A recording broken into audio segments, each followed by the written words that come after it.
Weekend Hødag!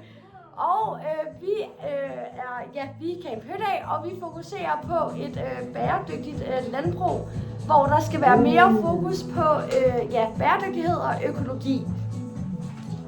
Ja, udover det, så vil vi gerne have, at vi er en del af Clean Out Loud igen, som vi var sidste år, hvor vi har fokus på at være en del af fællesskabet. Vi har fokus i at sortere vores skrald, være mere bæredygtige og samtidig have en mega fed Camp Hødag camp. Vi vil gerne som vores arrangement, så vi vil gerne have et trillebørsræs.